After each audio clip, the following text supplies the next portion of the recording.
Chapter 61. The Fifth Evolution, 5. The Fifth Evolution, 5. Where have I gone wrong? Oh. First of all, it was clear that I misunderstood the goal of the second floor of Jinma's tower. I believed that the way to clear the second floor was to defeat the undead with the utmost efficiency. But it wasn't. When I defeated the undead that way, they resurrected as if they were waiting. No, it was like they reassembled themselves. Will I be able to win just by repeating what I did? No way. There's no guarantee that I'll win just by defeating them twice, and it is impossible to save more stamina and magic. Could be possible, but I couldn't afford enough energy to beat them again. What is the way to kill this undying legion? As I said, what is the way to stop them? Should I use a special weapon? If that was the case, could I sprinkle holy water and hope it will stop them? Either way, there's no way to get it now, and since I can't open the inventory, I have no way to use it unless it was already in my hand. But if holy water does work for the undead, it might work on me as well. It is impossible to simply kill them and powder their bones. At this point, I had no choice but to discard what I initially thought. No doubt, it was the first possibility that I ignored, but that was the only option now. Eat. I had to eat them, but it wasn't just to eat. Just seeing the process of the legion recovering from being ground to fine dust. They're the ones who returned to their normal shape even if they were pounded, cut, shocked with lightning, or slashed by blood shadow. If I just ate them after beating them down, I will not have a good time. Ghouls might revive in my stomach and eat me from the inside. I needed to use predation. It is impossible to defeat them unless it's a skill that entirely consumes the target and absorbs it. In the first place, it was reasonable to think that the second floor was prepared to grow predation. Predation LV4. You can eat anything. Recovers stamina, mana, and injuries just by eating. Some degree of toxicity is negligible. Increases efficiency when absorbing the abilities of the consumes. Even low-leveled skills are more likely to be absorbed. Predation has grown a lot until now. But when it reached level 4, some things were left unchanged. You can eat anything. In other words, I can't use predation on anything that isn't a creature. Your neck bones are so fresh. Can I take them? Give me fresh skin. Flesh full of life. I grabbed the skeleton with a bone sword using one hand and a tall ghoul approaching from the back with the other. While it's impossible to absorb undead with a level 4 predation, I can't conquer the second floor without eating all of them. Isn't this similar to when Li Chanyu evolved? He succeeded in taming a hellhound, which was impossible at the time. As a result, he evolved into a beast commander. It seemed impossible, but it was what happened. Li Chanyu believed that he could only dominate wolves with his leadership skills. Still, he was also qualified to make a hellhound obey his will. Not with his leadership skills, but through his power and belief. It just wasn't presented in the skill description. Skills are excellent, I won't lie. I use it to my heart's content because I could use skills at the special level like Lunatic Trickster, Black Rose, Flame Magic, Ubiquity, and Detection. But since when did I only have the skills prescribed? I could swing a sword before learning martial arts, and I could jump before I learned leap. Just because you don't have the skill for it doesn't mean you can't do it. Skills are just there to reinforce actions related to the skill. But skills paved the way to my growth and potential nicely. At some point, I grasped and used my power according to my skills. Taught me things I could do well, and I followed them. In the end, I wasn't strengthening myself with skills. I was tailoring myself to fit the skills. It was late. But once I realized it, I had to act now. I must somehow do the impossible using predation alone. Li Chanyu has done the impossible. From the standpoint of being called boss by him, I wouldn't be able to keep my dignity if I couldn't do something like this. Fortunately, I have a sense of what to do now. It wasn't different from what I did earlier. So far, I have analyzed my attack skills and movement skills, then calculated how to be completely efficient. I had to be perfect by managing everything from my movements to my mana management. What I needed to think about this time was predation. I had to get a complete picture of how it worked and how to take my prey's essence and power. How I absorb and why it doesn't work against the undead. However, the skill cannot be changed in a way that increases its efficiency. So what was impossible with just predation, I had to make to by utilizing whatever I can alongside it. Stamina, magic, skills other than predation, and if necessary, everything else. I can do it. No, I have to do it. If I can't do it, I'll be trapped here forever. The things I'll need are predation, an undead, and a monster that's not undead. If it's undead, then where else need I look but where I am? Monsters that are not undead are also here, though there's only one. Even if I die by mutilation or anything missing, I will resurrect as a complete being. I put my right arm to my mouth. The thought of doing this disgusted me, but my will triumphed. As long as I was convinced I will do this and I won't back down. I will enjoy this food. I took a wide chomp on my arm. Predation is, after all, a tool to support me. Predation using my body made my power feel cleaner and more expressive. And the more I ate, the stronger I felt. It was easy to mistake it as something possible because I had this skill. But that way of thinking was wrong. It was born as a skill and it belongs to me. This is my strength.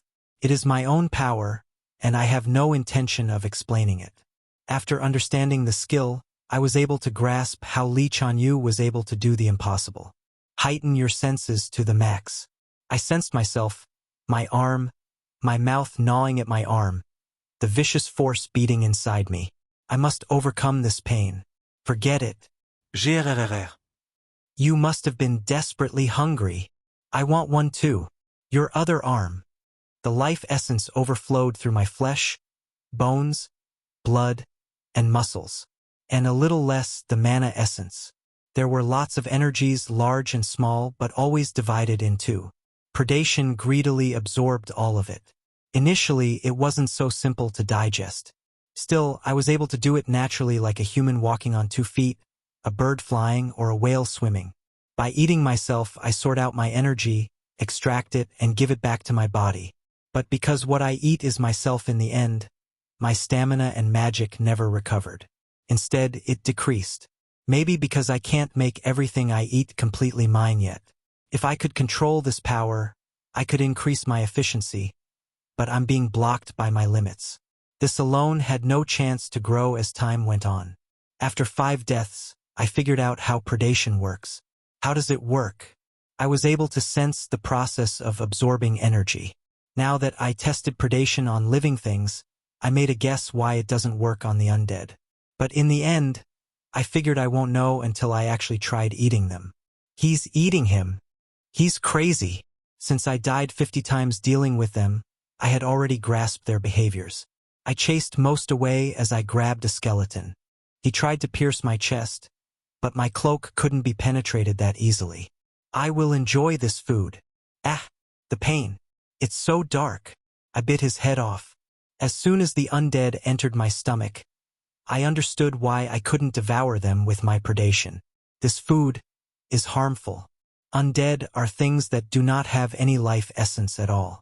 So, how did these undying legions come to life?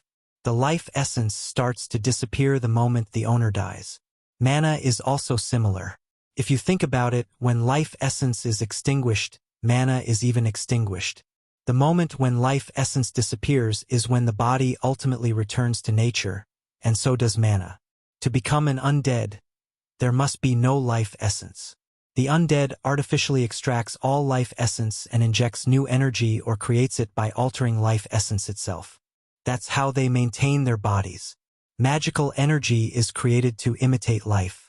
The power that holds mana maintains the body and enables movement. It's called death essence. This way, objects that move through death are born, not creatures that have life in them. Level 4 predation divides and absorbs power into 2. The life and mana essences. If the life essence and mana are combined, the product of the 2 would be extracted. The extracted essence will then be made into a skill. Of course, it's not just life essence and mana combined, but there are other variables impossible to grasp.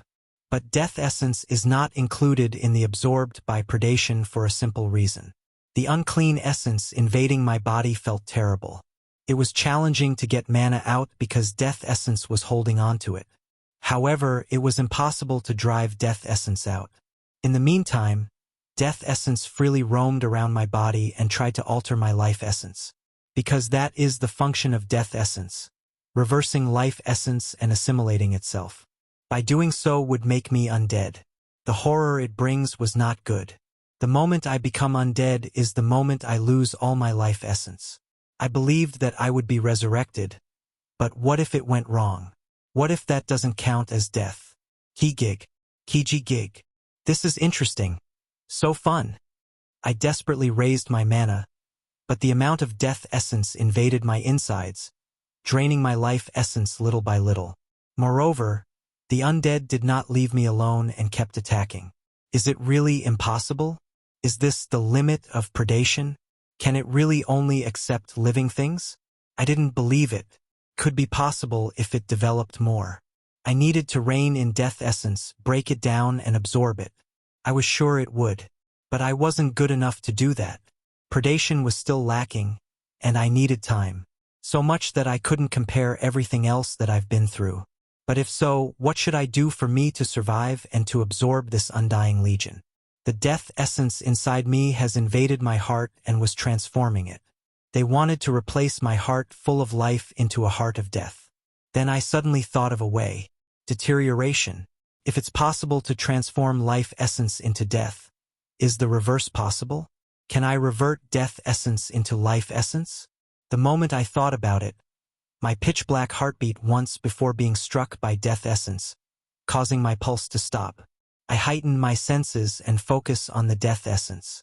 The power of the things inside me and the way they move. Time ran out and I became undead. However, I wasn't able to relish becoming undead as I was immediately revived as a bugbear. This time I caught and swallowed a zombie. I analyzed death essence. I took note of how it manipulates mana and the way it alters life essence. In my analysis, I found a way to resist it using my power. It was only after the 17th death that I found out. Intermediate regeneration becomes LV10 and evolves into advanced regeneration. Some dead bodies can be brought back to life. The power to change death essence to life essence. Until now, I didn't have that power. I ate and ate more, analyzing life and death essences. Only, advanced regeneration has become LV3. I swallowed a ghoul trying to eat me. Inside my stomach was the enormous death essence it had, battling against my regenerative abilities. It shouldn't be enough to bring back a missing body part. By using the power of regeneration, I had to intercept death essence directly. And I had to absorb all those death essences through predation. It was impossible with only regeneration and predation alone. It was possible with all the skills I had, all the tricks to move my body, control mana, and such. What happened? At one point, I realized I felt rejuvenated. Since the start of the challenge, I realized that my stamina and magic had significantly recovered. I raised my head. Hundreds of undead were staring at me, but they were no longer something I couldn't eat. Chapter 62. He ate him. He ate him. The living ate the dead. The air changed utterly. The dead that surrounded me noticed my actions. It means that from now on I could eat them. I sliced off a zombie's torso with my blade and slid it into my mouth. Predation completely grasped all the energy by using detection. I used the stamina gained through predation with regeneration. Gradually, it turned the death essence back into life energy. By absorbing death energy and altering it, it was possible to incorporate the mana of the undead. Advanced detection has become LV7. My stamina and magic rose. There's no such thing as fatigue by using regeneration. They are all my food, even the strongest ghoul in the intermediate level, easy pickings. If I'm eaten, I'll die. Avoid him or you'll disappear. You said you want to eat him, so he's all yours. The surrounding undead ran away. It was an unfamiliar sight I rarely ever see in the Black Palace. Is it because you now remember the fear of death? Well, I know the feeling. I don't know why I summoned this number of undead. But I have only one choice. As long as I know that they are my enemies and haven't cleared the second floor, I must kill them all. I will enjoy this food, I prayed as I rushed to my dinner.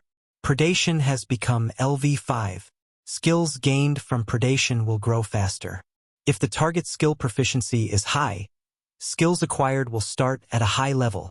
Conquer the second floor of Jinma's Tower 1/1.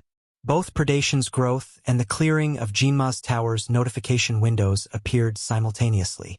This is the last one, I muttered, chewing a ghoul's flesh in my mouth. The taste was a little odd. It was like fruit and grilled meat that was close to rotting. It was strangely addictive, but apparently it was completely rotten. So I really didn't want to eat more than this. At that moment, the walls that were erected went down all at once. Despite having a long, arduous battle, the arena was so clean, because everything was inside my stomach. Quest completed. You gained 7,850,000 experience. You acquired 1,000 gold. You've leveled up. You acquired 5 advanced magic potions. You acquired 5 super sticky sticks. Evolution is possible.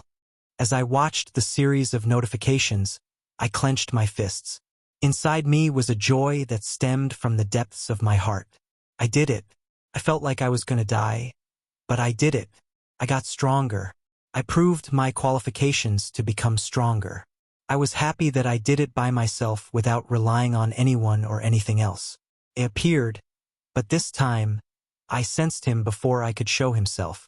Detection had gone up to advanced LV7, and also because I changed the fundamentals of how I use my skills. That was quick.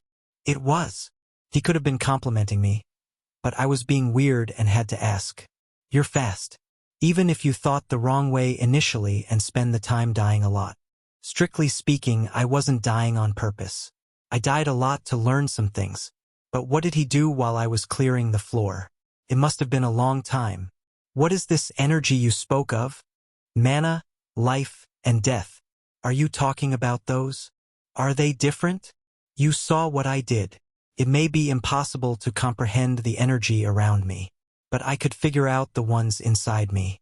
It's also unfamiliar to miss the energy when recognized. Now that I've eaten over 1,000 undead, I could divide all my strength to my stamina, magic, life, and death. It would be impossible to explain what energy is, but I could.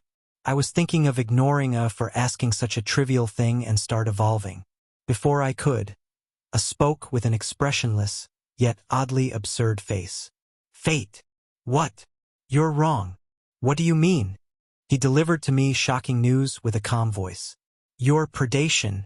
You should have been still stuck on the second floor until you reached level 7. Predation had to be level 7? And I reached level 5 a while ago? It was ridiculous. Are you serious? A thought came to mind, but I didn't want to ask. Are you telling me that you'll be able to eat death energy after it gets to level 7? Yes. I understood what he meant. So I, without realizing the concept of energy, didn't attempt to change it into life energy. He just knew that I will die, again and again, trying to level it up. I hated thinking about how long that would take. Just being through that pain while maintaining an absurd amount of patience was just terrible. If you think about it, if the ordeal on the first floor had gone a little longer, wouldn't I have taken a long time in it? Suddenly realizing it, I glared at A. The Garden of Nak wasn't that difficult, even though it tested me just like Jinma's tower. At least in the garden it didn't seem impossible, unlike the tower. Was it really designed like this? No, I was convinced that the difficulty was related to this man in front of me. You know, after thinking about it, you hate me. You are correct. Fate. The only thing I like about you is that you're a pervert. He furrowed his brows as if he remembered some bad memories, probably about L. I was gonna say I was quite a pervert himself, but I shouldn't know it. But someday, I'll be stronger than the guy and kick his shins. Even so, I am cooperating with you. A's words continued. It was unlike him to mince words with me. Because there are people that I hate more than you. Ha! So be strong, Fate. Surprise me if you can. His words were serious, but his last words sounded so unlike him, I had to stop myself from laughing. This person is surprised at my growth. This person who looked like his face was glued to stone or something. I left Jinma's tower and returned to the 4th floor of the Black Palace. Detection conveyed all the information around me without me activating it. There were no monsters around the immediate area. It seemed that Lee Chanyu is fighting 2 monsters farther in alongside his 3 hellhounds. I believe he's going to win without any problem. It might have been better to evolve back at Jinma's tower, but it kicked me out because I let out my laughter. I tried to tell him I didn't want to evolve here because I could get attacked at any moment, but he was pissed off. Either way, I couldn't wait any longer. I brought up every notification window related to my evolution. Ever since I became a bugbear, I had the confidence that I improved all my skills to a greater extent than ever before. Is it just the skills, though? I realized a lot more about my body and soul and even got used to the concept of energy.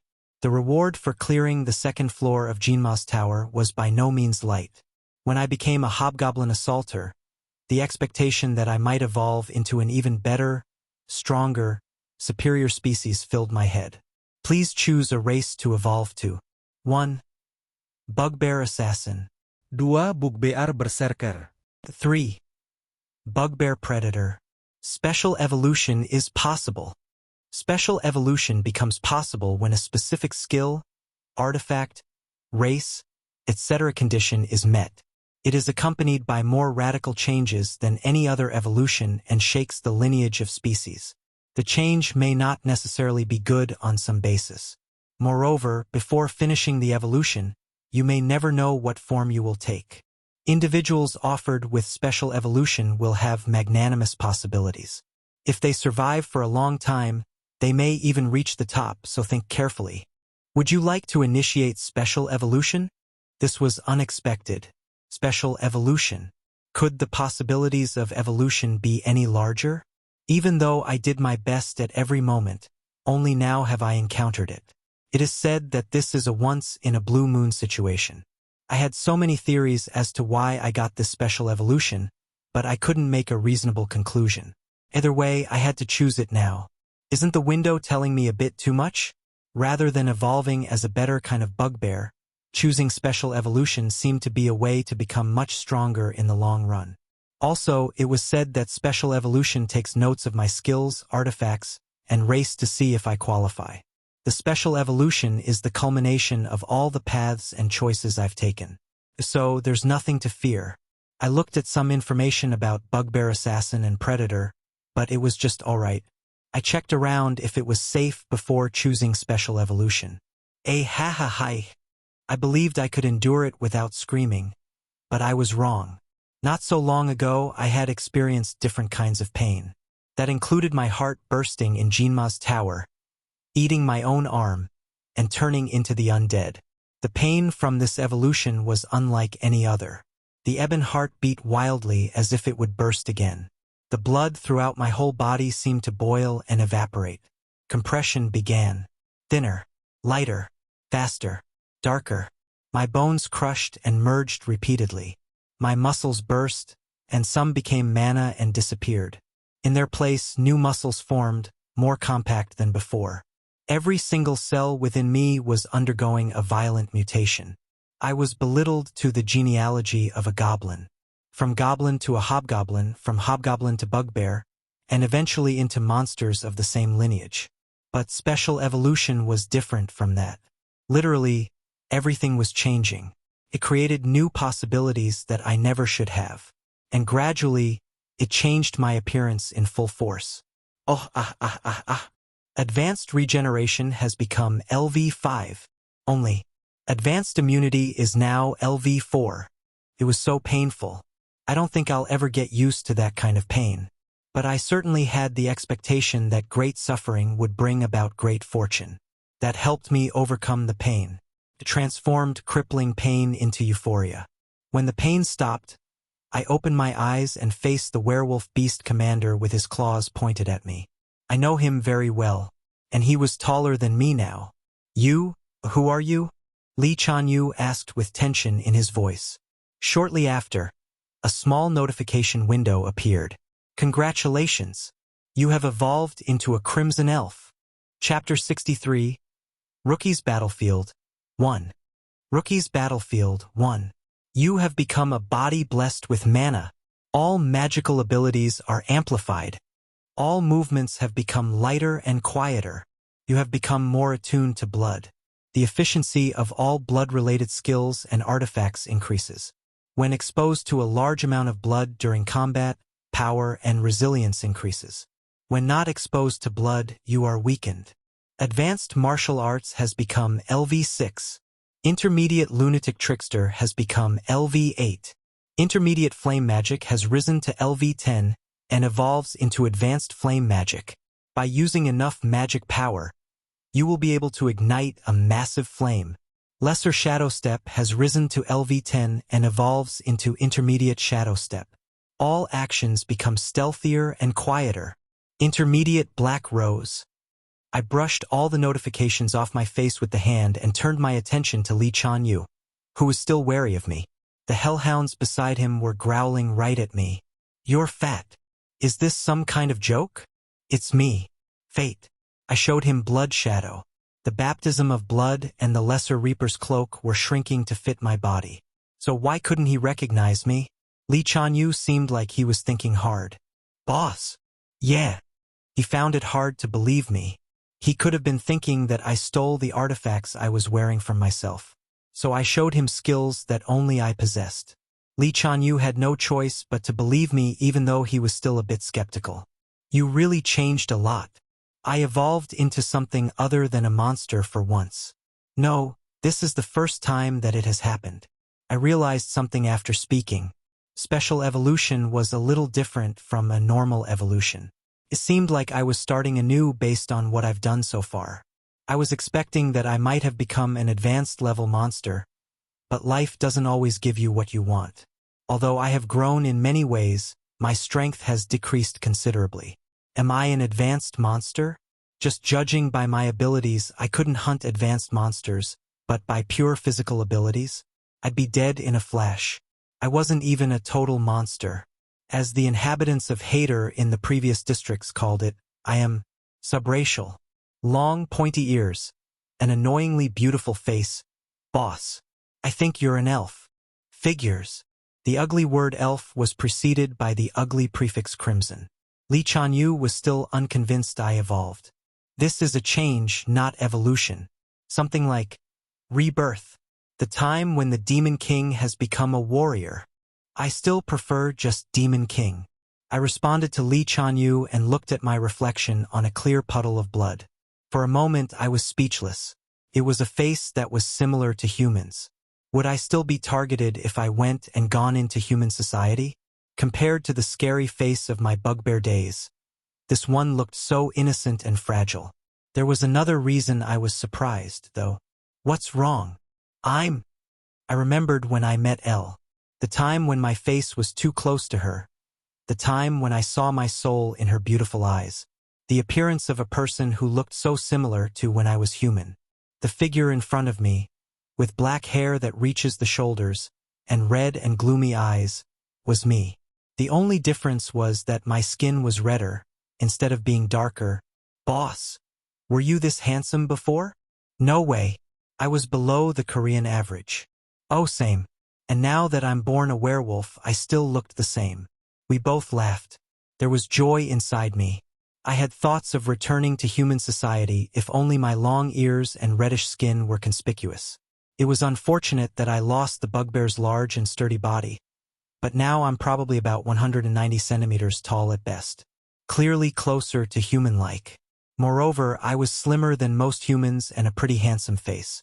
It was worthy of the word beautiful that we usually wish to see. But then, the joy was soon stamped out sooner than I realized. It was because I had no intention of returning to human society until I cleared this dungeon. Moreover, there was no guarantee that I would become something similar looking to humans if I continued to evolve. And even the thought that I could have been anything else, I was just surprised that I became an elf out of all races. Crimson Elf, there must be something I don't know about the unusual race name, but it didn't matter. This wasn't the stopping point for me. I wasn't a monster, but I never thought it would limit my evolution. It was still too early for me to stop. Time to go further. "You're looking like that again." "What do I look like?" My face is completely different from when I was a bugbear. Even when I was a bugbear, it was a bit difficult to recognize. But now that my face looks human-like, my expressions are more pronounced. What expression are you making now? Asked Li Chanyu, furrowing his brows. An expression that says I'm carrying the world alone. Really? Li Chanyu took a deep sigh before speaking again. If there's something you want, you take it seriously. How much can your mind relax? Whenever you're happy, be happy, kind of happy. We're delving in dungeons right now, and we'll be deeper in the future. But that shouldn't stop you from being happy. But there's a lot of dungeons left, and I'm still weak. If you keep pulling yourself down, you won't get any stronger faster than that. I didn't refute him and just kept my mouth shut. Does he really know my circumstance? He died and became a werewolf. He somehow managed to live within human society. But then his home was destroyed, and he lost his colleagues. His self-loathing and anger towards the world was worse than my circumstance. It would have been painful to experience it myself, but while I didn't, he did. Despite it all, he never lost his sense of humor. Does that mean that the burden in his heart became lighter? He tried his utmost to get stronger. Yeah, he's right. Just because life is gloomy doesn't mean I have to. Why did I forget such a simple thing? Boss. Li Chanyu tapped my shoulder. I forgot that I was shorter than him now and looked up. Congratulations on your evolution.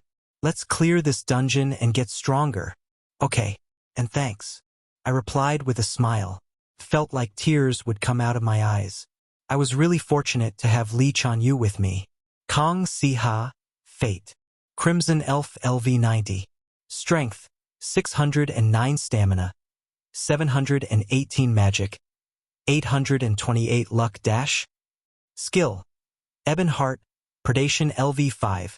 Advanced Martial Arts LV6. Intermediate Lunatic Trickster LV8. Intermediate Armor Defense LV8. Advanced Regeneration LV5. Advanced Flame Magic LV1. Intermediate Power Attack LV7. Intermediate Speed. Attack LV7. Advanced Detection LV7. Advanced Surprise LV9. Advanced Fairy Tale LV4.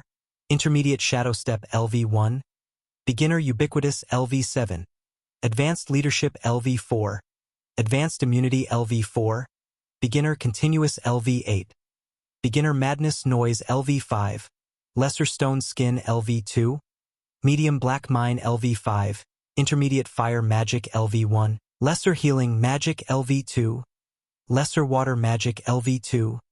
Lesser Ice Magic LV1. The change in my status was extreme. My strength had decreased by a whopping 140, and my stamina increased a little. On the other hand, my magic increased by more than 300. Of course, a strength of 600 wasn't enough to beat the monsters on the 4th floor, and it's a problem to reinforce the skills with increased magic instead of reduced strength.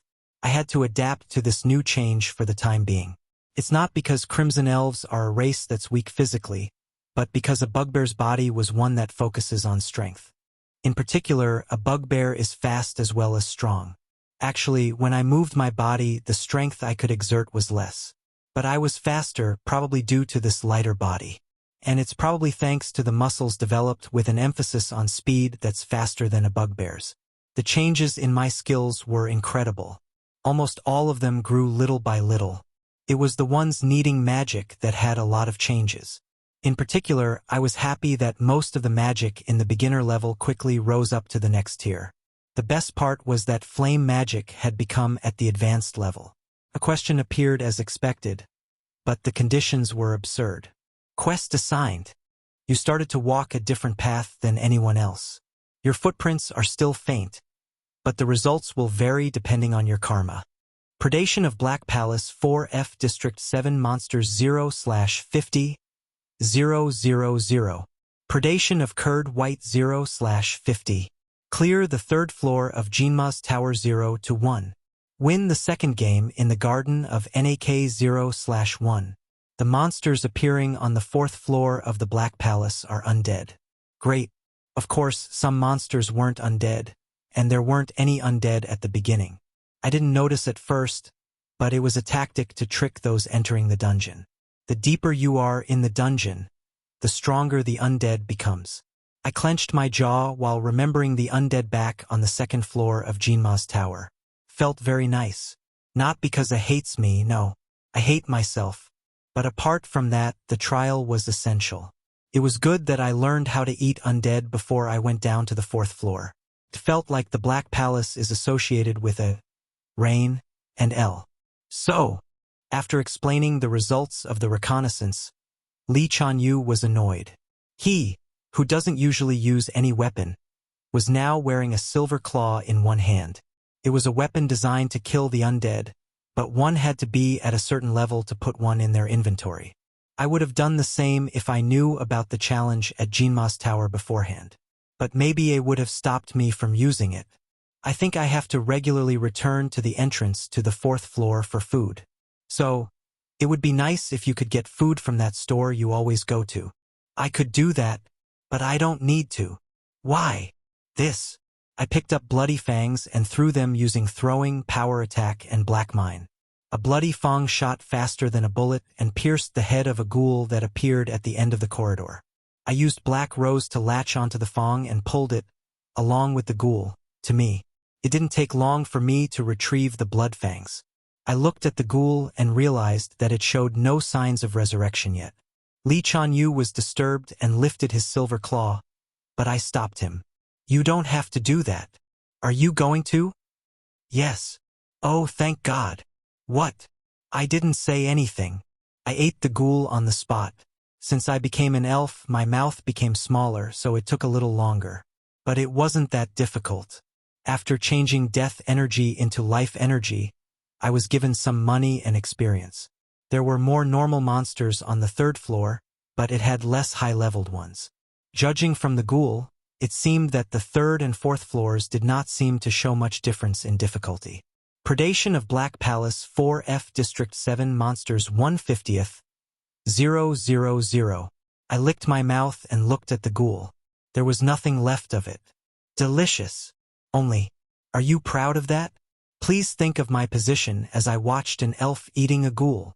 The exploration of the 4th floor was smooth. My body felt really light, and monsters could no longer grab me. I could eat undead to my heart's content now, so there was no need to worry about food or become undead. Lee Chanyu was the one who suffered from not being able to eat them, and time passed. From the time of entering the 4th floor, the pocket watch's hour hand went around 50 times. About 25 days had passed. You've leveled up. I finally reached level 100. It was hard to raise levels from 1 to 99, so I thought this was the limit. But gear level had risen, and there was still a little more left until the next evolution. I felt a little bit of pleasure that it doesn't stop at just 100. You can now enter the rookie's battlefield. Destiny just keeps making up ways to hit me on the head. Chapter 64. Rookie's Battlefield 2. Rookie's Battlefield 2. Upon entering, you will be able to leave after 12 hours. If you don't enter within 3 days, you will be automatically sent to the rookie's battlefield. I looked over to Lee Chanyu, surrounded by 3 hellhounds, and currently in the middle of crushing a ghoul's head with his claws. No more enemies were in our immediate area. Did you level up? Congrats. Level 100 is mid-level for some of the large guilds out there. Who is the strongest? What are you, a chairman? They don't tell people their skills, so there's no real way to know. Purely level-wise, though, I want to say it's around 200. My eyes felt like they would pop right out of my skull. 200. I had invested a whole week into going just from 99 to 100, fighting and devouring all sorts of monsters to do so. Lee Chanyu could easily read my frustration. They've been that strong since the Great Fusion. Their levels haven't changed much since then. I started at level 1. I was 45. He spoke inadvertently, looking away. He didn't intend to get on my case. No point kicking me while I was down. They've had to pay the price too. This is nothing new. From the moment the Great Fusion happened until now, even if you put it all in a book, it wouldn't be more than maybe 2 books. Not such a great stretch of time. But what had these people done? Did they really pay the price? Enough of one to be able to look down upon me from such a lofty perch? I didn't know. Couldn't judge it. So don't hold back from making a judgment call for now. I just had to do what I could. Do you know what the rookie's battlefield is? No. All right.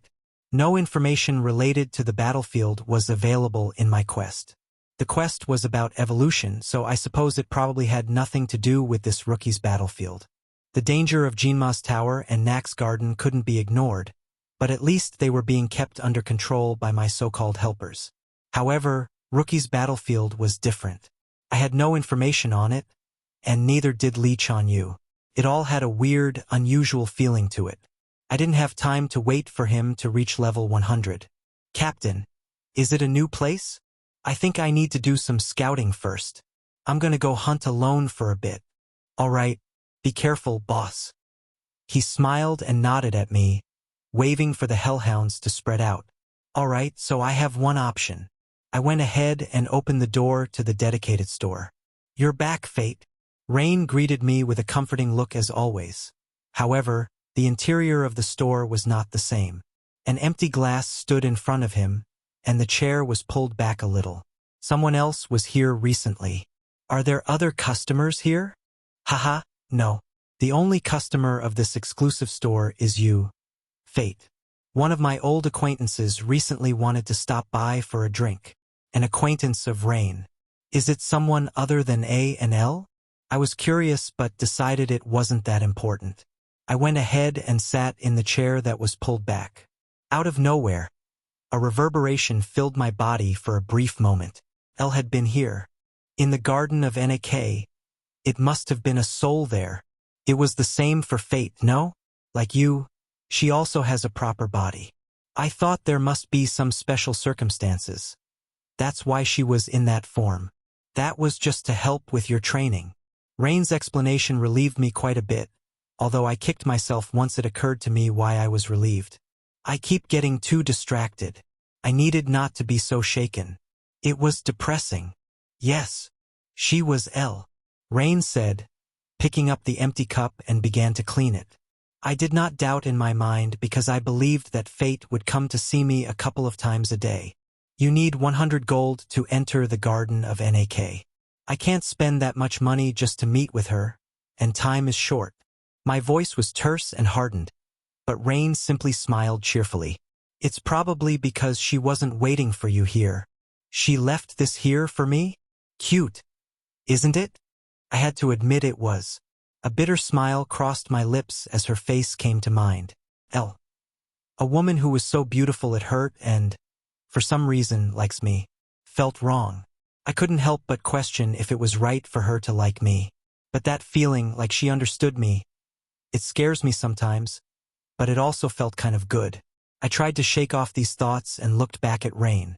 Rain, I have something to ask of you. Is it about L? I'll meet with her and talk to her in person. What I need to ask you about is the rookie's battlefield. Rain's expression immediately hardened as he put down the glass. All right, so you've evolved into an elf. A crimson elf to be specific. Does this battlefield have something to do with elves? I didn't think this would happen. Is this my fault for meddling in your training? He let out the words with a faint sigh, taking a moment to think. All right, I'll tell you what I know, but it'll cost you 5,000 gold. I went ahead and paid the sum. It was enough money for me to eat 1,000 bowls of jajangmyeon noodles, but it wasn't worth the price of my life. Rookie is such an unassuming title. Long ago, some creatures among all those above and below ground called themselves as such because they most resembled God. Those were the elves? Yes, or sometimes called Elios. Either way, it is a title of pride and arrogance. Elios. When I heard that name, it somehow felt right. In Earth's past, some had claimed to be partners to demons. This seemed like it was similar. Then, Rain? I had thought about it before, but at that moment, I felt he must have been a demon. They are a tribe that rejects all but themselves. They bore some similarity to humans, of course, divided amongst themselves much like humans. Some of them even walked alongside demons. So, the Crimson Elves are similar to demons? You're correct. In a strict sense, demons refer to several races that evolved and developed over tens of thousands of years in the dark underground. Crimson Elves are listed amongst those numbers. However, they had fought many battles with other elves in the past, eventually perishing without a single descendant. For elves, the Crimson Elves were a stain that had to be erased. Then, what about the rookie's battlefield? So, there's the problem. With a bitter smile, he poured me a glass of pinkish liquor. It was fragrant and both sweet and hot. It reminded me so much of Elle. As I emptied the glass, Rain continued to stare at me. Fate.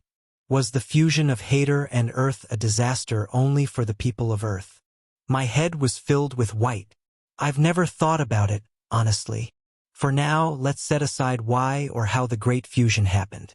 Instead, let's focus on the catastrophes it caused. Specifically, the elves who were connected to Earth. Why only elves? Because they were the only ones who knew ahead of time that the Great Fusion would happen.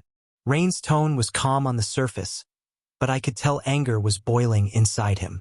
I raised my head to face him. Rain. I didn't have a partner, and after the Great Fusion, I was able to maintain myself. The same goes for A and L. How is that even possible? We are all bound to exist as individuals. He said this anger and conviction as he explained their partnership to Earth. You may think you understand your partner, but no. If I'm wrong, that's good. I'll explain it more later. The elves knew when and how the Great Fusion would occur. It started with Earth, and they knew that their souls would be transferred, and only their bodies would remain. But then they learned that they would remain with their partner on Earth.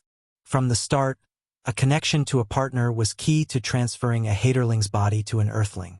Personally, my partner was only a farmer, so I didn't see much use in it, but there were those who could use that connection to become stronger. They were the harbingers of the Great Fusion. So they arrived at a means to stop this from happening, the rookie's battlefield. Please explain it to me.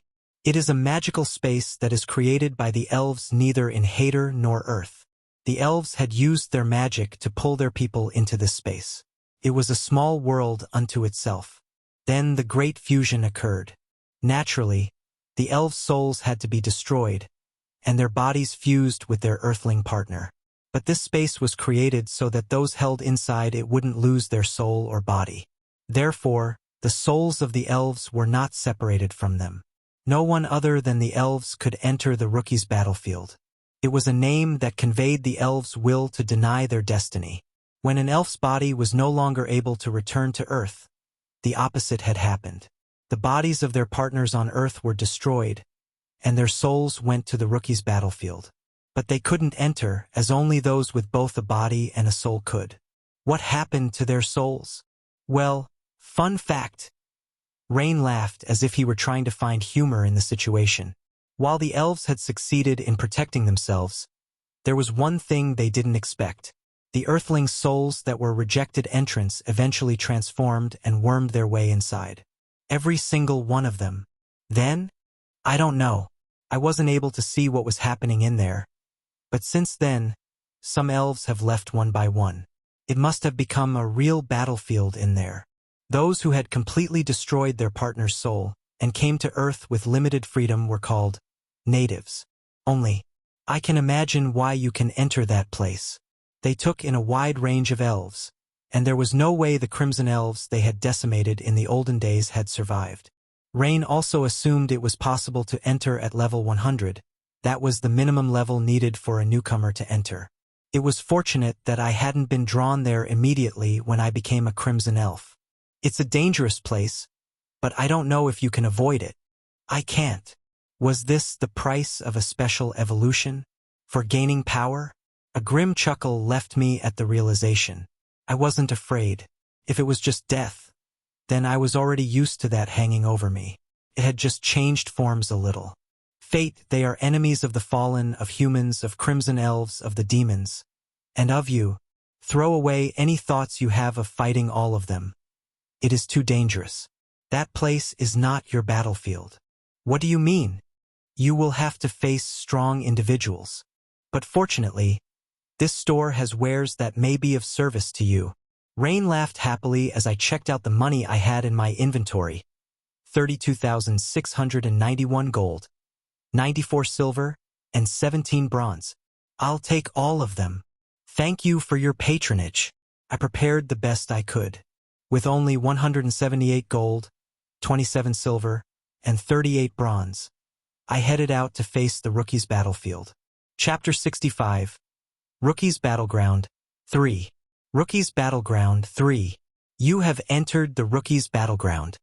Protect yourself from the covetous touch of your partner.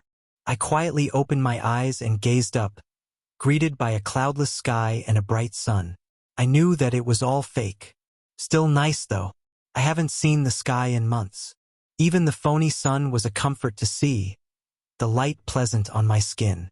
I took in a deep breath and savored the fresh air, much different from the stagnant air of the dungeon or Jinma's tower, or even the cozy air of the store and the sweet air of the garden of Nak. It felt refreshing to breathe it in, giving me enough energy to feel like I was prepared to wage an epic battle. Let's keep moving. The guidelines here were simple, almost too much so. I just had to stay alive here for 12 hours, and then I could leave. This place was much different than the dungeon or the tower. There was nothing to do here, no end or purpose.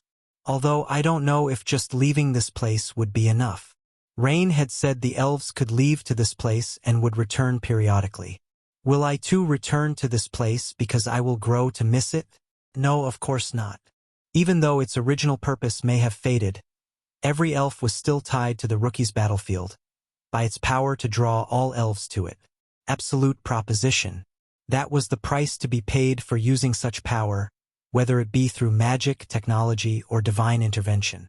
The elves had entered this cage to protect their souls, and as I had evolved into a crimson elf, I became caught up in it as well. I would probably be required to return to this place every once in a while myself. It's not too bad, though. I was in danger everywhere I went anyway, so at the very least, training in more diverse environments would probably be advantageous. Well, I can't afford to stand still here. An hour had passed. I had to get to work in this world. Killing, predating, and growing. The environment here would probably be more unpredictable than that of the Black Palace or the tower. Go away, you monster. I heard a scream ring out across the plains, the voice coming from further ahead. Far ahead was a massive bull, much larger than I had been when I was a bugbear. It had red leather-like skin, with black lines scrawled over it like a tattoo. Over its face, I could see a hazy human face, distorted by pain. It was a familiar face, surprisingly enough, but it took me a second to recognize it. Wait, wasn't that? It looked like the third-generation Korean conglomerate I had read about in the news. I think they were in an accident caused by drinking and had quickly vanished from the mainstream. Ah! A noise that directly wormed into my brain and afflicted me with pain rang out. Madness noise. It was a skill I had as well, but it wasn't particularly useful in dungeons. It was a great hindrance in battle, and the whole party would suffer damage from an enemy that used it. But in using it, there was a high likelihood you would catch your own teammates in the attack and alert enemies to your presence. Get away. Go find your partner. Guo. The words of the elf further enraged the monster, who especially seemed aggravated by the word partner. That solves that mystery. This monster appeared to be the result of an earthling soul transforming. I wondered where the monster's body had come from, but I figured that wasn't important right now. From what I could tell, though, these two weren't partners. The elf being attacked was female, whereas the monster was male.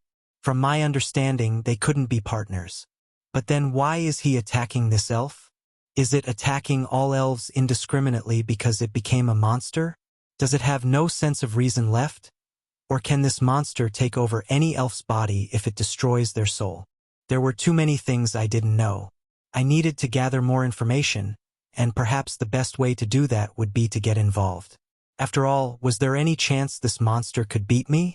Or that this elf would catch me off guard? No, there isn't. I pushed any worries out of my mind, rushing forward.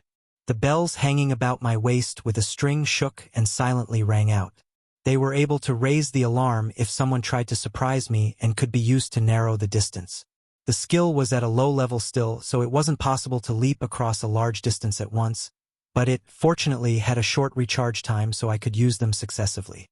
This was probably one of my most useful skills, especially now that the amount of mana I had increased significantly. Kagagak. After the fifth jump, I landed upon the monster's head. With a flurry of blows, utilizing my power attack skill, and my new speed, I penetrated straight through the monster's head and its wide-open jaw with my blood shadow before it could continue making that annoying sound. The elf, having been only seconds away from being devoured, looked up at me with wide-open eyes. She was a stunning woman with strong features and tied-back blonde hair. Still, she wasn't much to look at compared to Elle. Is it? Quiet. With both hands grabbing onto the handle of blood shadow, I slid it out of the monster's head, while simultaneously injecting mana into it. Flames soon consumed the monster's head. Its head cleaved in half. As if the monster hadn't even noticed that deadly blow, it began to exude a black light all over its body. A shock hit me as if it were bypassing my body and slamming directly into my soul. It really could kill a soul and rob a body this way. I was a bit amazed by the elves' effort to avoid the great fusion, resulting in the death of so many earthlings. Were these monsters miracles created by human anger or longing? Or were they God's retribution against the elves who had resisted the great fusion? And, for that attack, well, I was already used to battling with my soul. Ikyag. I pushed my aberration resistance to the max and repelled the Black Soul's attack. The energy that tried to invade my soul was burned away by the mana now boiling inside me. My sword flashed out, severing both the body and soul of the monster before me. It let out a grim scream, but it didn't faze me. If you wanted to live, you had to hurt others. The elves knew that when they created this place. Just like them, if I wanted to survive, I had to kill you. You gained 301,892 experience. You acquired 1 gold and 30 silver. You have acquired a fragment of the fallen soul. The monster was dead. I felt both bitterness and joy at the fact that the experience far exceeded the amount I had expected and put the acquired item into my inventory. Since becoming a crimson elf, my inventory space had increased a bit. Now I had 36 spaces of inventory, plenty of carrying capacity. Wow! The female elf was staring at me blankly as she muttered this, but I didn't pay her any mind. Instead, I took a deep breath to clear my attention and my mana after that attack. Thanks to my training with Elle, I was able to cope with it a lot more naturally, but the monster's final attack had been rather shocking, and traces of it lingered. Thank you. I didn't expect to run into someone so strong here. I'm not that strong. You're much stronger than me. You're so cool, really? The elf had a bright smile as she thanked me. I responded with a nod, raising my hand to examine it. It works. The hue of my skin was white as snow, much like this elf standing before me. One of the products I had bought from Rain was the cause of this, the 2 earrings dangling from my ears. They were called the Enchantment of Illusionary Dreams. Enchantment of Illusionary Dreams, 380/380. Rarity, Ancient. Changes the wearer's appearance at will. Extreme change is impossible. It cannot be destroyed by any artifact or skill below the epic level. Thanks to this, I was seemingly the same as any other elf. It wasn't possible to change a bugbear to look like a human, fortunately, but it was plenty enough to make a crimson elf look like a regular elf. It just makes my skin look white, I suppose. Artifacts with simple effects were harder to detect, making it perfect for this situation. The price of it made me want to cry thinking about it, though. Over 10,000 gold. No wonder he didn't tell me about this artifact sooner. I would have been desperate to get my hands on it to look human again. I had been desperate then, but it wasn't like the artifact would have done what I had wanted. It could make a crimson elf look like an elf, but transforming from one species into another? I just had to wait until the day where I could return to human society without needing to rely on artifacts. Rain had also given me a splendid dagger that would allow me to deceive and kill the elves. He was always so gentle in manner, but he had used such intense expressions when describing it. I could only imagine how terrible his true feelings towards the elves were. But, looking at this elf, the impression I had gotten from Rain appeared to be far from what I perceived now. Only, the elves wanted to live and thus made the rookie's battlefield. That was what Rain had told me, and it was to be expected. Everyone has the right to struggle for survival. I had no desire to try and distinguish between the good or evil of trying to survive. Everything was a battle for survival, and the elves had decided to kill so they could save themselves. They lacked strength and had to take it so they wouldn't die. The only truth that I believed in was that if you are strong, you survive. If you survive, you become stronger. That is the truth of this world. Are you with others? The wind of Utinus will come soon, so if it's all right with you, why don't you come with me? The wind of Utinus? I mulled over the sound of these words I heard for the first time. They sounded important, so I nodded. Yes, that sounds good. I felt bad for Rain, but I couldn't sympathize with his hatred of the elves. For now, I needed to interact with the elves and gather more information about them. Were they really arrogant people who were proud of themselves above all else? I had to judge it with my own eyes. If they became an enemy, I can just cut them down. Ah, I forgot my manners. I am Mirena. Pleasure to meet you. Iam Kaisha. For now, it looked like I had a companion. Chapter 66. The Wind of Utinus 1. The Wind of Utinus 1. There were 3 reasons why I killed the monster and saved Mirena. First was that she was much weaker than me and didn't pose a risk. Second, I needed a way to gather information inside the rookie's battlefield, since I couldn't count on Rain for information. The third didn't look hard to do. Haven't you encountered these monsters before? Fortunately, no. The ones I've fought before were much weaker than me. Ah, I envy you. I'm not all that strong myself. I'm just doing my best to survive. Man, I miss home. That was to say, I didn't think it would be hard to deceive this woman. I didn't think all elves would be as easy to trick. But this Mirena couldn't be the sharpest knife if she was out here screaming like a child in front of that monster. Not that I fared much better against my first monster either, I suppose. Where are you from? Quenisat. When I was a bit younger, I decided to leave home and live as a wanderer. Wandering, so you are strong. I'm from Amni myself. Everyone in my village was quite weak when we were brought here. We banded together and tried our best, but now I'm the only one left. I hadn't asked, but she was quite eager to give away personal details. I know I saved her, but I'm also a stranger who appeared from nowhere. Show a bit more caution, yeah. The thought occurred to me that it might have been a ploy, playing dumb to gather more information about me or catch me off guard. Although I doubted it, it was possible that she could have the skills or artifacts needed to see through me. Whether or not she had an idea of the thoughts going through my mind, she continued to move about happily. These monsters are truly terrible. I just want to live a quiet life. Why did the great fusion happen? Did someone plan all this? If somebody did, I think I would like to meet them. Seja, that's a scary face you're making.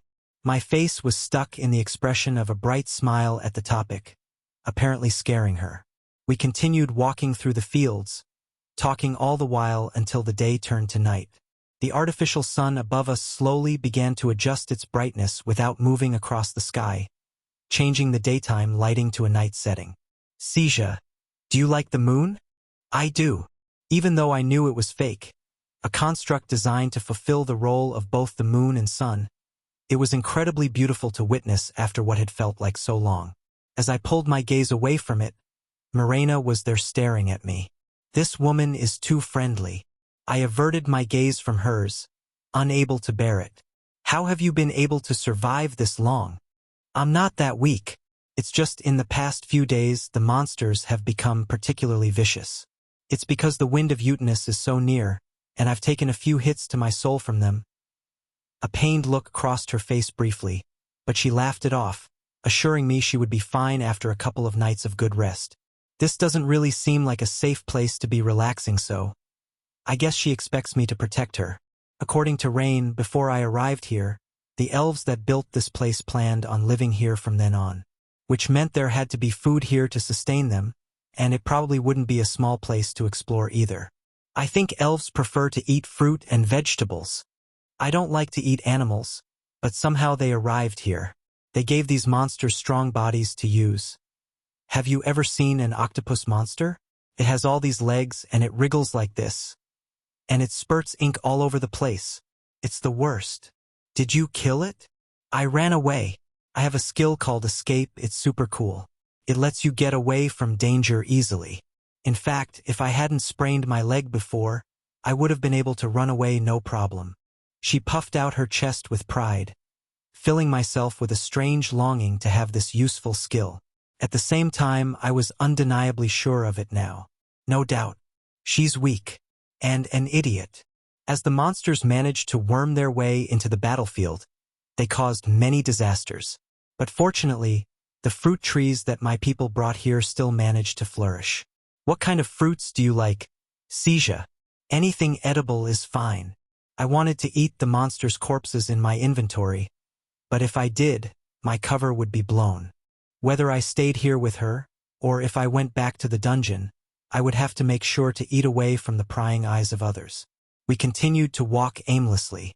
I didn't know where to go, and she didn't appear to have a destination in mind. I wondered how long we would have to walk but wasn't too worried about it. We can only walk for so long, after all, before she'll need to take a break. It wasn't long after that thought had come to mind that she stopped suddenly. The wind of Uranus will blow tonight. The monsters, this area, everything will change. Mirena turned around and started to approach me. I think this is a good place to stop and prepare. There's nothing around here. She said this with a serious face, but it felt silly to listen to her. I still had no idea about what this Uranus was or what would happen. It seems like it'll change our surroundings, though. Also, there was one more thing. Hey, what level of detection do you have? It's not advanced yet, but I'll need a few at that level in order to get 1,000 people. Is that even possible? I haven't reached 1,000 yet either. Really? That's surprising. You are pretty strong after all. You're a warrior, aren't you? No, not really. How much stronger will you become if you did get 1,000 people? Maybe you would stand at the top of Elios. Enough of that. I'm sorry. It's been a while since I've met another elf. Her voice faded away. If all the elves were like this, maybe I wouldn't need to be hostile toward them. I resolved to solve her misunderstandings. Monsters appear to be gathering around you. What? I can't detect them. Are they outside my range of perception? Incredible. You're strong and dependable. She beamed at me with respect. Seriously, how weak are the people of her village? I clicked my tongue and pulled out blood shadow. It wasn't small when I was a bugbear, but now it had become the size of a greatsword since I had evolved into a crimson elf. 2 ahead of us and 1 behind us, 3 to the left of us around 700 meters off. We can take them, but not all at once. Be careful. 6 of them. Mirena was trembling. Her face warped with fear as if she were about to be killed by a monster. This is bad. The wind is about to come through. Calm down. I placed my free hand on Mirena's shoulder, but it offered her no comfort. She shook her head and sank to the ground. This time I will die. This is it. I will die. Hey, it's okay if you're weak. Everybody has their limits, after all. There was no way I could have become as strong as I was now if I had remained a human. There was no point in ridiculing others for being weak due to their limits. However, if the heart itself was weak, then there was no hope. Disgusting. Mirena had given in to her fear of death, though it had yet to arrive, and it filled me with disgust. Hey, leave me and run. With your ability, you could survive, right? I could. But you won't run, will you? Even with someone as useless as me. It's okay, you know? This body should have died long ago. It was good to meet one of my own kind at the last minute, though. So it's okay. Run away. Quickly now. I had to give it to her. At least she wasn't trying to drag me down with her. Don't worry. I can take care of it. No! Her scream echoed out. The wind of Uranus is coming. The moment she shouted this, I sprung forward. Blood shadow was in my left hand, several blood fangs in my right. I still had no clue what this wind was, and Mirena may have had a point that I couldn't defeat 6 of these monsters. But it didn't matter. I would have to fight them sooner or later anyway, and now I could sense that there were even more enemies further out. As the night continued, the number of enemies would only increase. Running away wouldn't be feasible with that many of them, so it would be better to take my stand here. It seemed that some sort of change would occur due to the wind of Uranus, so I had to kill these monsters before then. With that thought at the forefront of my mind, I jumped forward in space. I skipped across the ground, clearing the distance in moments. 2 monsters were ahead of me, not yet aware of my presence. I leaped forward one more time to come closer, both monsters turning to look at me as soon as I had landed. It looks like they're a bit too on guard to surprise. Kagagawak. The monsters were spread out about 20 meters apart, seemingly unconcerned for each other. They were more focused on me. Kii. The madness noise rang out, apparently a skill that all these monsters with modified souls possessed. Damn it! If it weren't for my resistance to it, I would have been rendered immobile by the double attack. But instead, the attack had left them defenseless. I had landed on top of the head of the closer one, shaped like a rhinoceros, before they could react, using both power and speed attack to strengthen Blood Shadow. Kagaak. The dark mist surrounding the monster's body began to split out and flow toward me like tendrils of darkness, but I ignored them. I had to hope my resistance against abnormal statuses would protect me from it. Instead, I focused on concentrating mana into my sword and stabbing it into the creature's head. Gaga. Only, my sword stabbed through the monster's brain, the second one beginning to charge at me. Trying to crush me against your friend? I gritted my teeth, pulling my sword free and jumping clear of the collision just as the 2 monsters collided. No! Mirena's cry rang out through the fields. It was a scream that tore at the air, reaching me so far away from her. What's happening? I rotated in the air to correct myself, landing softly as my head swiveled to look at her. The wind was blowing through, full of ominous mana. Kagaga! The monsters I had noticed before began to flock toward this area, to the 2 monsters that had collided. I could hardly believe what I was seeing, the leathery skin of the beasts melting together. I hadn't been fast enough in slaying the monsters, and now something even worse had begun to form. A terrible being of evil and malice was about to emerge from the forms of these monsters. The wind of Uranus began to blow. Chapter 67. The Wind of Uranus 2. The Wind of Uranus 2. I couldn't leave it be. It was too dangerous to let live. My body was already moving by the time I had come to this conclusion. Blood Shadow slashed out from my hand and into the head of the monster who was being absorbed. Bloody flames and dark lightning flared out from the blade. Gigawak. In the middle of its hideous union, it fiercely resisted the blade. Twisting against my blade, it deformed its melting body even further as it formed a sharp spear. The spear flew outward, piercing through me. It didn't matter how much defensive power blood baptism had. It would not last against this attack.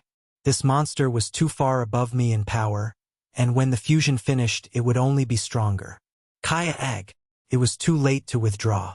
Even if my stomach was pierced and its tendrils snapped away at my soul, I had to see this through. My mind was weakening. One more wound engraved into my flesh. Focus. I poured all of my mana into one point, at the tip of Blood Shadow. I had no time to think about the consequences. Ag! The monster's head, now twice as large as it had been, was consumed by the bloody flames and dark lightning. Blood Shadow squeezed through its melding form, slicing into its vitals. Victory? The wind blew through once more, a shock running through me. It strengthened this beast just as it sapped mine, amplifying the monster's power for just an instant. But that instant was enough for its spear to power through my blood baptism, fully piercing my stomach. I didn't have enough mana left to activate my stone skin, to defend against the spear in any way.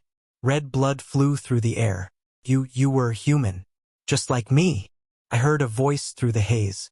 The will of the 2 monsters, once independent human souls, was pleading to me in a voice that I could barely understand. Was the effect of their union that brought reason to them? Or perhaps the danger they were in? Why are we fighting each other? The real enemy is that elf. I wasn't interested in what it was saying. This monster seemed to be worried about me, now that it knew what I was. You have to kill that elf. That one. I realized it was because he had touched my soul that he had known. It was unfortunate for him that I had to kill anyone who touched my soul. Pull the sword free. It's not too late. Do it now. Ag. I pushed blood shadow in deeper. The body of the monsters that were so close to fully merging now engulfed in flame. The tendrils grasping onto me began to fall off in strands, the spear in my abdomen losing its edge. I slipped off the spear and collapsed onto the ground, listening to the monster's final screams. It's already too late, I muttered weakly. You gained 689,842 experience. You received 2 gold and 10 silver. You have obtained a fragment of a fallen soul. Just because I killed that enemy didn't mean it was all over. The wind of Uteness would undoubtedly continue to empower the nearby monsters, perhaps even uniting them into even stronger beasts. It was too late to figure out why this was happening. Now, all I could do was survive with a giant hole in my stomach and my depleting mana. Can't help it now. I glanced over at Morena, who was sitting still in the field. I didn't want to show off my predation in front of an elf, but now I had no choice. Thank you for the meal. At this moment, with the enemies closing in on me, I didn't have time to relax and eat the whole creature, especially not one this big. I swung my sword, cutting off the beast's head and putting my hand on the rest of the body to store it away in my inventory. Kia! Kugaga! The monsters screamed out louder, their hostility toward me palpable now. I thought they would go for Morena first, but now they're ignoring her for me.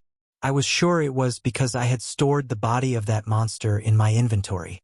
Their merging didn't care for living monsters. Even a corpse would serve to make them stronger. These monsters that had been focusing on the elves now only wanted to merge with other monsters. As long as that remained to be the case, they would go for me first. Morena was no longer a target, and she wouldn't die unless I did. I'll have to figure out what to do with her after this is all over. With that grim thought, I bit into the monster's head. The flame-seared meat was greasy, tasting like a skewer of lamb cooked with way too much seasoning. A cheap place not far from my school came to mind. God, I missed the beer there. My eyes strayed to my stomach, the hole in it beginning to close. I didn't have time to appreciate it, as I was forced to jump back to avoid 3 new monsters landing where I had been.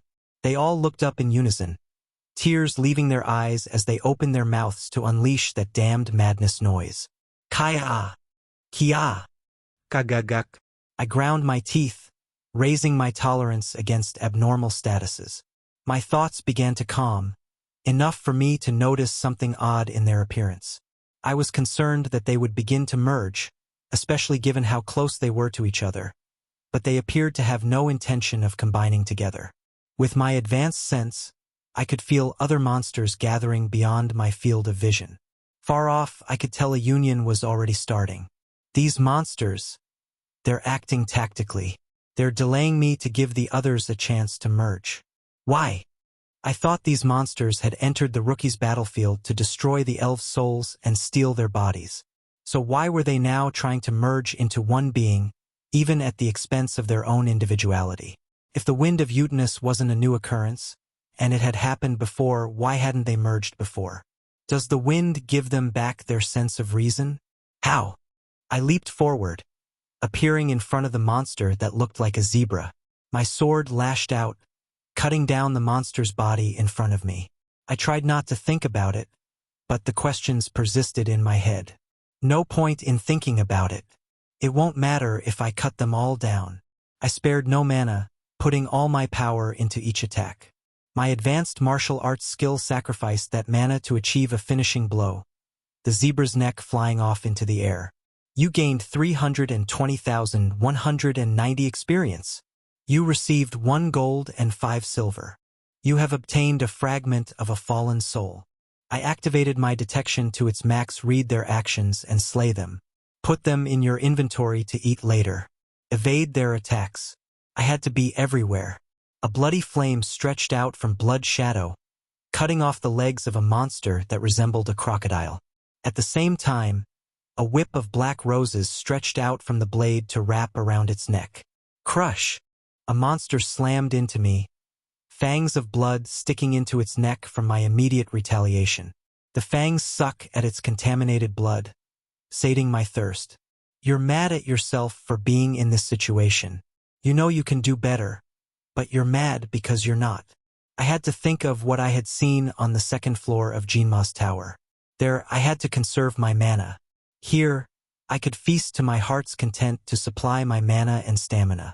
I have to move faster with each attack, a finishing blow. Something big is coming. Seisha, run away. I ignored her warnings, focusing on cutting down the enemy in front of me and biting into its neck. I had to move fast with predation, slaking my hunger as soon as I could. Something suddenly felt off. The torso of the monster in front of me was hollowed out. I didn't have time to register what was happening before a wave of energy and mana filled me. Did I do that with predation? This was the first time I had used predation in this way, but maybe it had become possible because its level had risen? I certainly hoped so, rather than I had been going about it in the most inefficient way possible up until this point. No point in beating myself up either way, I just had to devour all the prey here. With a hunger that threatened to consume me, I tore into the monsters' bodies. Black smoke welled around me, chewing and digesting their bodies instead of my mouth. It filled me with power, more than enough to maintain the smoke. Their bodies were being converted into energy for me to use, directly delivered into my body. A smile crossed my lips as I remembered the taste similar to that lamb I ate before. I moved slowly, feeling as if I had all the time in the world, toward the monsters that were fusing. It took less than 15 seconds for the giant monster before me to be consumed entirely by the smoke, all of their power flowing into me. Their power was corrupted, capable of attacking the soul. A power that led to destruction. Strength has risen by 6. Magic has risen by 3. You have learned the special skill Demon's Claw. Beginner Demon's Claw LV1. You can use mana to manifest a part of your own soul to attack the souls of others. Ah, I see. It had taken me up until now to realize it. I had to come here, but the reason why was different than what Rain had thought. There was so much here that I could eat, so many things to devour and make me stronger. The reason behind this place or these monsters could be figured out later. I cleared my mind, feeling light as I stepped forward. I went ahead and devoured the monsters I had stored in my inventory, manifesting the Demon's Claws, which had already risen to level 3. Mirena sat there with a blank expression as fully fused monsters started appearing behind her. My prey. Chapter 68. The Wind of Utinous 3. The Wind of Utinous 3. I teleported in rapid succession with Ubiquitous, moving from the ground to up into the air, from a monster's tail to their head. My skill was wreaking confusion through the monsters each time I teleport. All the while I kept my detection area increased to focus on the surrounding area. Felt like my head was going to explode, but I had to keep all of these skills up. Kagagak. My senses were focused on the entity created by the fusion of 2 monsters. The rest were running amok about me, assured of my destruction. They all were physically stronger than me, but this battle happening on the rookie's battlefield wasn't simply a collision of physical forms. These monsters didn't just attack physically. After all, their souls would collide violently with my own as they struck. If I can make even one of their souls collapse, it's enough. I had to give it to them, their sheer tenacity to cling to life to the point where they were no longer recognizable as human. I further expanded my detection range. My own body and soul were no exception. I had time to analyze the Demon's Claw protruding out of my left shoulder while I battled, beginning to understand its power. I only knew how to defend during my battle with L, but now I was learning how to attack. It made me realize how much my defense had been lacking. Now it was as if I had another body that I could move at will, a body that I had been leaving unprotected. Now I needed to learn how to deal with it. I had to sharpen my soul, make it harder and deadlier. I focused on the Demon's Claw, moving it down from my shoulder to my hand, overlapping it with my sword. Now it'll be easier to actually use as a weapon. The claw wasn't an object with a physical presence, something I confirmed as it began to overlap with Blood Shadow. A low vibration went through my arm for just a moment. It felt as if the part of my soul that I had been moving had assimilated into blood shadow. Beginner Demon's Claw has become LV4. Now this'll work. It was still impossible for me to invade their souls by transforming it into those tendrils. Its mobility was lacking compared to these monsters. They must have had intermediate or even advanced skills. But that was fine. The higher the opponent's skill level, the more effective predation would be. This guy?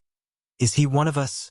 I heard a human voice from one of the monsters but ignored it, leaping up once more into the air with my teleportation.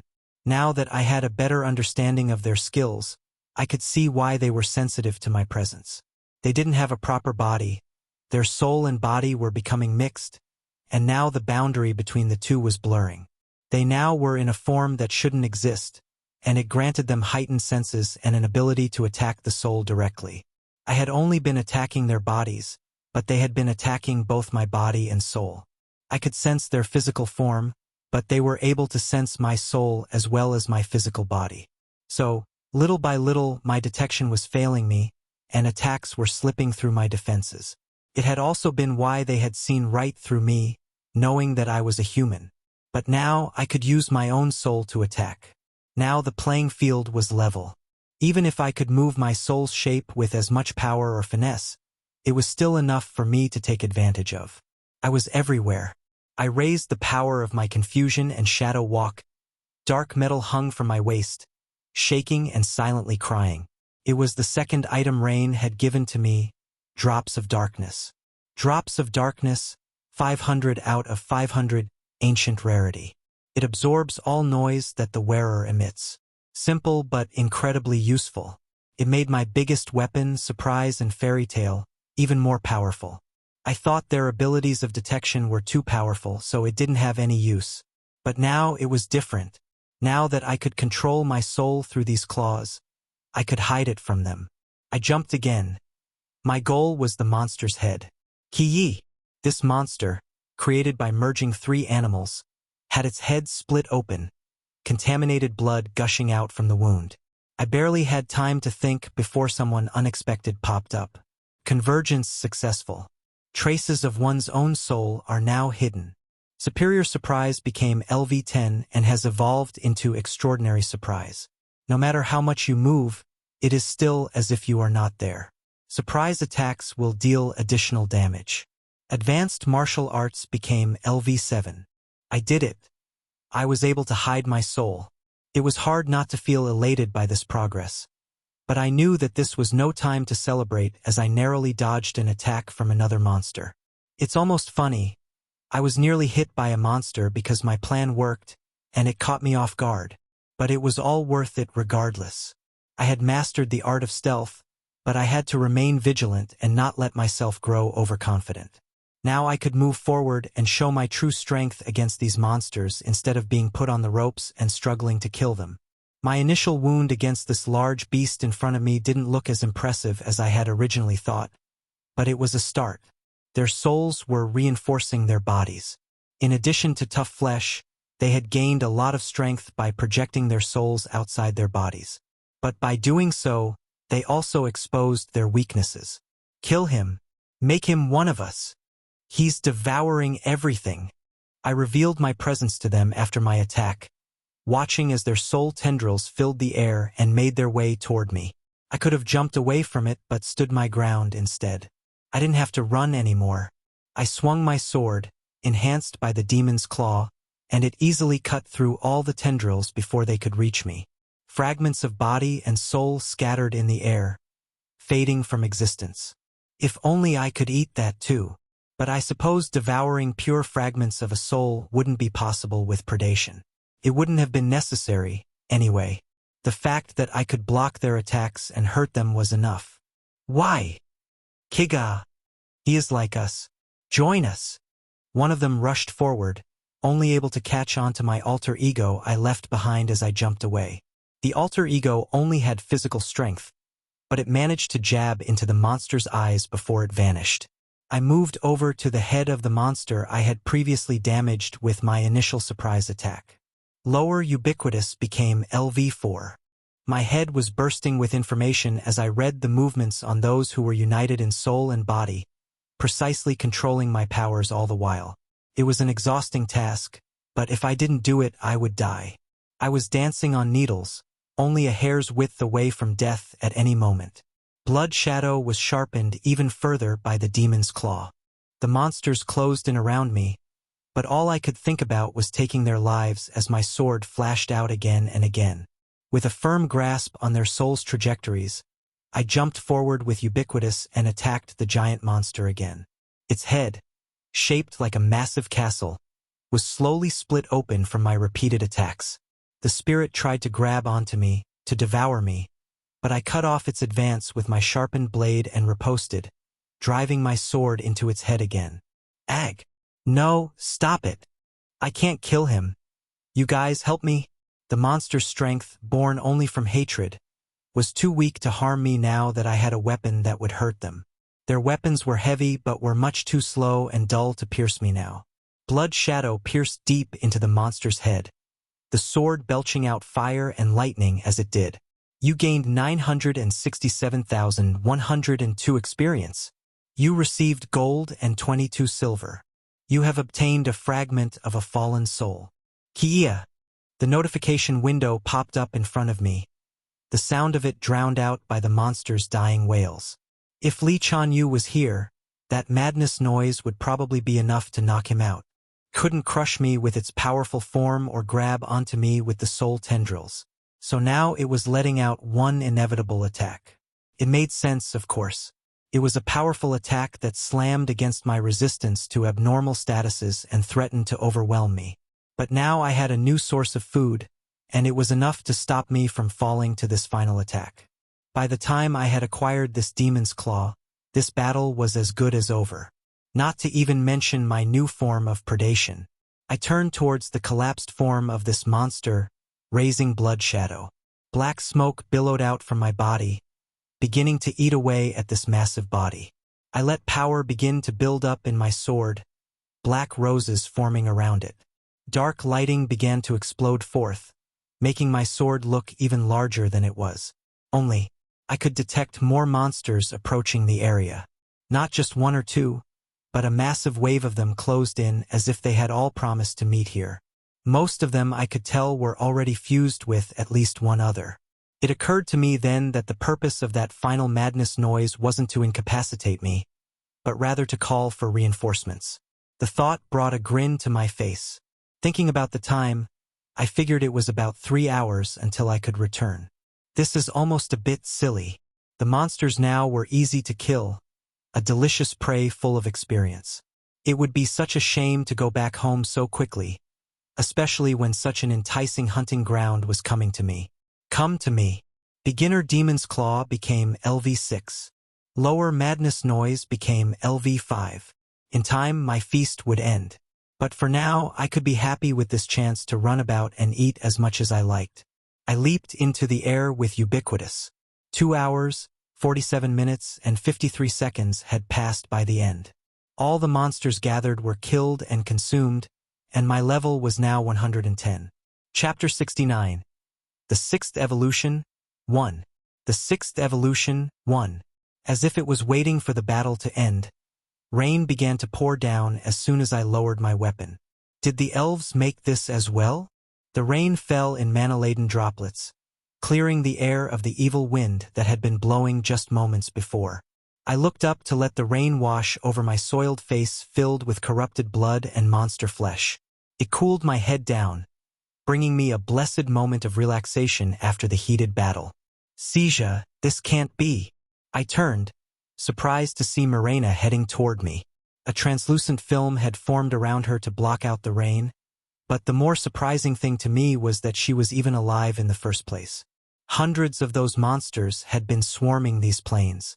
Even if most of them had been focused on me, it's a bit strange none of them went for her. She blushed and bowed her head down as my gaze settled on her. I'm sorry. I wasn't even a little helpful. If I hadn't been injured earlier, maybe I would have been able to help. How did you survive? I don't know. I was hiding, and the monsters just passed right by me. It was like that before.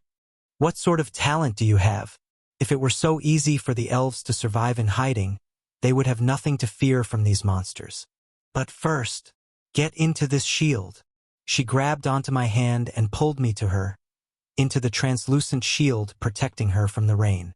I almost retaliated out of instinct, but I didn't feel any hostility from her actions. This is the rain that follows that wind of Uranus. It's bad news to be caught in it for long. How do you not know? Well, I suppose I know why you don't. She let out a sad sigh. I quietly retracted the bloody fangs I had used earlier back to my waist.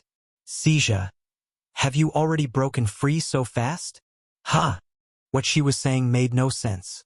There were hundreds of monsters here. There's no way that you'll stay bound to the rookie's battlefield. You must have killed the monster that was your partner in that final wave.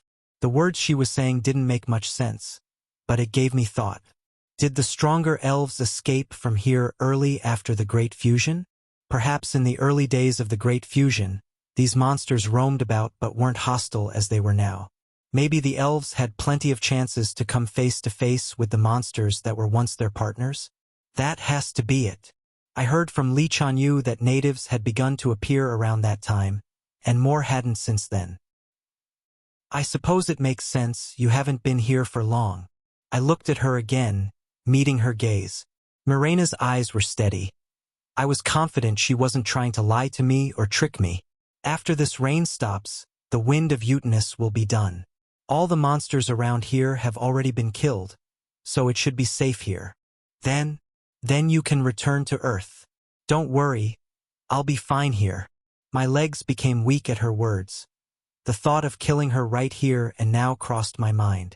She still didn't seem hostile, though, and seemed to be concerned that I would be worried about her if I left her alone. If this is all some act, she's got skill. I struggled with the idea of trusting her. Still, I had to act with caution. She must have seen me do something that an ordinary elf couldn't, and I had to figure out what. Did you see me eat those monsters? Was that to prevent them from fusing? Those monsters are hard to deal with even using advanced magic, so I was surprised you could just eat them. Then you were using that weird black smoke. That must be some special ability you have. But is your stomach okay? Those are some dangerous monsters. I don't know how you will fare after eating so many of them. No, I'm all right. This woman was undoubtedly very weird, but she was starting to win over my trust. I was beginning to believe that she wasn't dangerous. Just a weirdo. Mirena, as you said, I'll be heading back to Earth soon. But I have something I want to ask of you before I do. Yes? What is it? Is it important? Yes, extremely. Mirena looked at me, a serious expression across her face as the rain pounded down onto the shield above us. I stepped back a bit, feeling somewhat embarrassed. Don't tell anyone about me or my abilities. Why? It's something that I want to keep secret. Okay. She peered into my eyes and then nodded. She pulled 2 rings off of her hand and handed one of them to me. Covenant ring, 290/290 unique rarity. 2 rings paired together, they are activated by swearing an oath by 2 people wearing them. If the oath is broken, the wearer will lose all of their magic, and the other will know. Here, promises between friends are important. I mean, these aren't originally for that, but... Mirena blushed as she informed me of what they did, making me think they had some other purpose. Still, I accepted them. It was an easy way to ensure that she kept her promise instead of just taking her at her word. Mirena swore not to tell anyone about me and then turned to me with eyes full of light. If I'm still here the next time you return, will you spend time with me again? Are you asking me to swear to that? Yes, I agreed, seeing nothing to lose by doing so. I bid my farewells to Mirena, who was jumping about in glee as I opened the door to the dungeon. Thus, I began the short and empty crossing back to the Black Palace, as thoughts ran through my head. Are the elves really as bad I was led to believe? Out of the countless elves, was the one I had met just coincidentally the only one with a clear mind? There was so much I didn't know, and I didn't think that what Rain had said was wrong. All I could do was wait to gather more information. Making my way back to the dungeon, I checked in on Li Chanyu, who seemed to be doing fine. Once I had confirmed he was all right, I went ahead and opened a new door. To the dedicated store? No, it was too early to drink, and I didn't want to talk to Rain yet. Not to Jinma's tower either. Even though I had begun to understand how to fight with my soul, I didn't know if I was ready to challenge the third floor yet. There was no telling what awaited me there, so it was best to deal with that for last. No. Instead, I opened the door to the garden of Nak. You've arrived. Elle was sitting on a chair near the table, her head raised to greet me as soon as I stepped through the door. Mirena was considerably beautiful, but next to Elle it was like comparing a candle to a bonfire. She was radiant, a violence to her beauty that refused to change or adapt. I sat across from her, shaking my head to clear myself of the fluttering sensation in my stomach, equal parts fear and anticipation welling inside of me. I wasn't waiting, Elle said shamelessly. I wanted to bring up the traces she had left of her presence in the store, but doing so might welcome retaliation. Best not to mention it. Elle frowned, raising her eyebrows slightly at me. She seemed to be considering something for a brief moment before she nodded at me. I can serve tea if you would like. No, I'm okay. I had been thinking of coming a bit later. I figured it would be too early for me to challenge the second game, but now things have changed. My tolerance for abnormal statuses has risen, and I even learned how to use my soul as a weapon. Even if I fail, it'll be a good chance for me to get used to these new skills. Only, so, Elle's voice turned to ice, and I realized my mistake too late. You didn't show up because you wanted to see me. You're only here to train. The room had felt so warm and cozy before, but currently, the temperature had plummeted. Cold energy emanated out from Elle, threatening to crush me. What bothered me most about the situation, however, were the small teardrops forming in her eyes. It was enough to send countless emotions raging inside of me. Guilt, disappointment, anger. They all intermingled inside and drained me.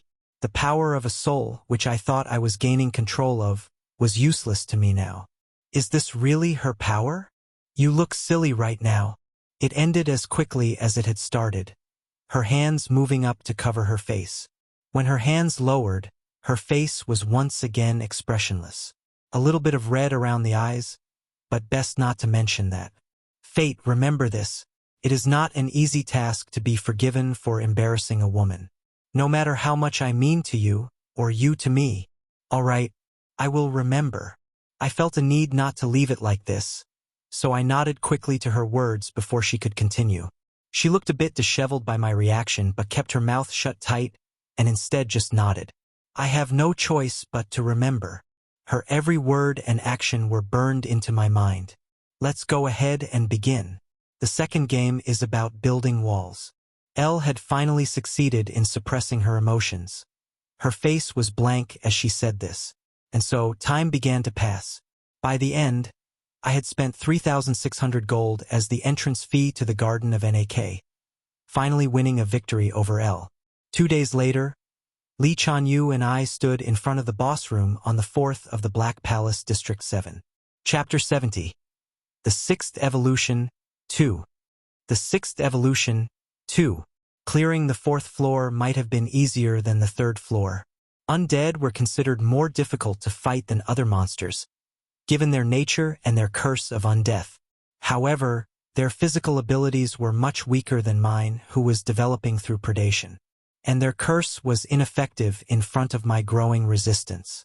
Li Chanyu had been enduring through the undead as well, using his hellhounds to their fullest potential. Of course, it had been a bit difficult to overcome the tens of thousands of undead that showed up the moment we reached the middle of the 4th floor, especially with the surprise attacks from the curd whites that hid amongst the other undead. They had considerably stronger bodies and deadlier curses than the other undead. I had been considering it since the 3rd floor, but perhaps this dungeon wouldn't be much of a challenge for me anymore. Perhaps there would be more room for growth if I went to Jinma's tower instead, or the Garden of Nak, or the Rookie's battlefield. Maybe if I went down to the depths of the dungeon, that would change. I was currently growing faster than the expectation of the quest I had, and I felt like I needed to rush to grow even stronger. Captain, Li Chanyu called out to me before I could open the door to the boss room. What's your level now? 119. Is that from the battlefield you were telling me about? Yeah, in part. It was full of strong monsters. Lee Chanyu thought for a moment before nodding at me. It would be better if you did this alone. What? I had originally thought we would break through this dungeon together, but you're too far ahead of me.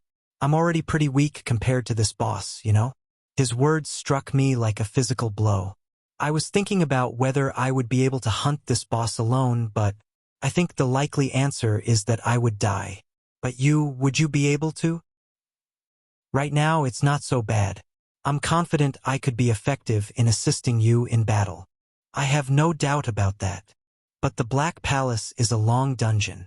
The monsters will only become stronger and stronger, and the difference between us will only continue to widen.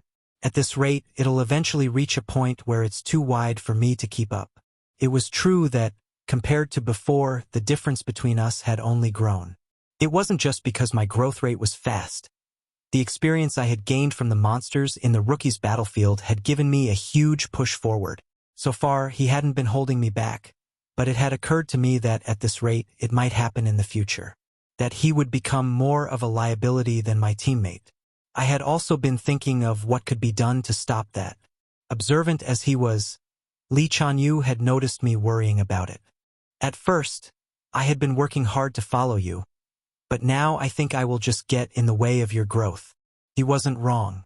If I pushed myself hard, he would be overwhelmed, and if I slowed down to meet his pace, my growth would slow. Not that it was all bad. You definitely helped me grow. Thanks to you, I was able to evolve, which I had thought was impossible. So before I started negatively impacting you, I think it is best if we split up now. It was only thanks to you that I was able to evolve as well. I was able to push forward thanks to you, and that won't change. I still have a clear goal ahead of me that I can keep running toward. He handed me a small, translucent cube as he said this. Here, it's a communication device so you can keep in touch with me. I grabbed it thinking I might need it soon. Where did you find this? In an underground battlefield that you can enter at level 100. He let out a laugh and I had to hold back some surprise. Just as I had been able to enter the rookie's battlefield, he had an opportunity to cultivate his strength in a place other than this dungeon. He must have been hiding it from me in anticipation of this moment. Go ahead of me, Captain. I'm going to stay behind for a bit until I'm strong enough to take this boss on by myself. Use that device to contact me when it's time to leave this dungeon. Was this underground battlefield dangerous? It is, but not as bad as this boss. All right. I contemplated the cube in my hand for a moment before putting it away in my inventory, nodding at him. Don't die. Of course. If strong humans invade this dungeon, don't fight them and contact me. I will. Good. Then, I'll go ahead first. Lee Chanyu led his 3 hellhounds away, his back straight and without a hint of regret as he walked always. I watched his back until I couldn't see him anymore, turning away only once he was out of sight to face the black iron gate before me. If you chase after him now, you'll only embarrass yourself. All that I can do is move forward at full speed. I put the key into the door and turned it, the massive black iron doors slowly swinging open. Ah! I heard a man's voice from within. Are you finally here? I thought my voice would give out first. A serious voice filled with gravitas wormed its way directly into my head, but I laughed as I heard it. Before me was the Dullahan, a headless undead knight. This was the boss awaiting me on the 4th floor of the Black Palace. In his one hand, it held a massive battle axe that gleamed sharply. In the other, it held its head. I am ready when you are. Come and dance with me. Sorry, I'm not much of a dancer. I raised Blood Shadow. A black rose bloomed off it, giving off a pale light. I was standing in an exceptionally large room, the boss riding atop a sturdy-looking horse covered in black flames before me. In the previous boss rooms, there had been a weaker monster accompanying the boss, but I didn't see one here. If you don't strike first, I will. The Dullahan was covered in heavy metal armor that appeared not to slow him at all as he charged forward, giant battle axe raised in one hand. I didn't try to jump out of the way but instead watched him as he approached, allowing my senses to reach out and preparing to jump with ubiquitous. With my martial arts and surprise skills, I didn't need to duke it out with this boss in a drawn-out battle. I just had to wait and strike when the opportunity presented itself. The monster was close now, close enough for me to feel the breath of the dark horse he rode on, the vibrations of it galloping toward me, shaking the ground below. Dark and viscous mana flowed through the axe as it cleaved through the air, heading right toward my neck. I picked a point in front of me, stepping forward with ubiquitous just as the axe met my neck. The axe cleaved through the alter ego I had left before, just as the floor underneath the horse collapsed, my trap set with lunatic trickster going off. The Dullahan, who was leaning forward, lost its center of gravity as the horse went down. Its head flew free of its hand, sailing off into the air. I jumped out into the air after it, safely grabbing the monster's head before it could hit the ground. I peeled the helmet off the head, greeted by a brief expression of surprise as I tossed the helmet. "You have no honor. Thank you for the meal." I ignored the monster's comments and began to devour the head. It was hard to chew, but my predation skill was enough to help me make some progress. "How dare you defile this duel?" The body of the Dullahan turned to face me, throwing the giant axe as it did. I jumped away using ubiquitous again, continuing to chew at the head. It had no taste and felt like I was trying to eat a stale rice cake. The axe flying through the air past where I had been began to glow purple. It split into two as it whirled through the air. The axes twisted unnaturally in the air, swooping around to head right toward me. Pelcadia's jewel. I jumped through space once more, unsurprised to see the axes split again into four. The Dullahan now rushed at me with chains made of black mana as the axes closed in on me, on top of the horse that was now free from the trap. "If you want to play like this, allow me to oblige you." The axes continued to split as they whirled past me in the air, the Dullahan whipping at my feet with the long chain of dark mana. The longer this goes on, the more I'll be at a disadvantage. I hurried my consumption of the head, ready to end this sooner rather than later. "Aw! You dare get my head dirty, you thief!" Chewing the head was tough. This guy was resisting being eaten. I forced my way through it regardless, the body of the Dullahan beginning to slow as I finished off the last bite. Hegagagahak. I could tell that this creature's sense of reason was gone, but I wasn't so fortunate that it was enough to finish him off. The axes kept accelerating and splitting, now 16 of them whirling about the chamber. A sense of anxiety gripped me. If this keeps up, I'll have to contend with over 100 of them soon. It didn't matter how large of a room this was. I wouldn't be able to avoid them even with ubiquitous. Hegaea. Chains struck out at me as 8 of the axes closed in. A trap I had placed in midair exploded out, temporarily blocking the attacks.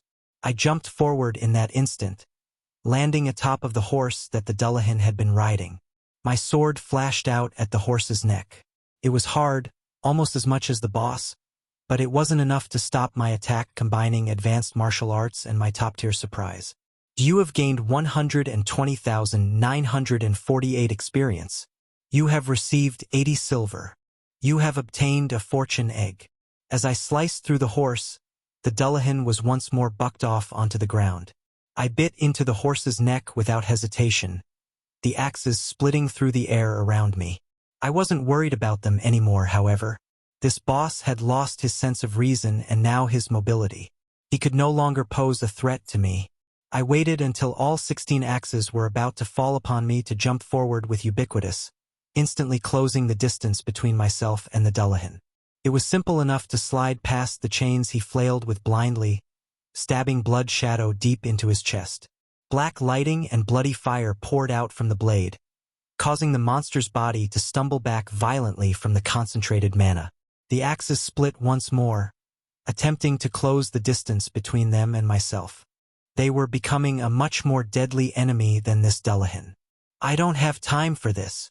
I couldn't keep using ubiquitous to dodge these axes, especially if they kept multiplying exponentially. I allowed the Dullahan to slam into me with the chains, using lunatic trickster to create traps in the air behind me to stop the axe's approach. Sounds of explosions sounded out behind me as the axes collided with my traps, but I paid it no mind as I swung my sword with reckless abandon. I poured more mana into the Dullahan's body, watching as the flame began to pour out from my blade. The fire exploded forth as I continued to power it with my magic, eventually consuming the Dullahan's entire body. Only, the Dullahan's fury echoed out as I expended all of my mana into the flame consuming him. I could feel the traps I had created dissipating, unable to maintain themselves without a supply of magic. Was it too late? I weakly tried to bring up my sword to guard myself, reaching out to sense if the axe that would spell my end was on its way. You have gained 508,910 experience. You have received 500 gold. You have obtained the Jewel of Pelcadia. You have obtained Yeltana's helmet. A notification window popped up, bringing a sigh to my lips. The axes around me stopped in mid-air, slowly falling to the ground and dissipating. I felt like I was able to keep my word to leech on you. We've reached the end of today's episode. Thank you for traversing the boundless landscapes of fantasy with us. If today's story has sparked joy within you, please remember to hit the like button, share our journey with others, and subscribe to Lord of the Stories for an ever-expanding collection of mystical escapades. Until we meet again to turn the page to a new adventure, hold the tales dear in your heart and let the embers of magic warmly glow in your spirit. Farewell, intrepid explorers of the narrative unknown.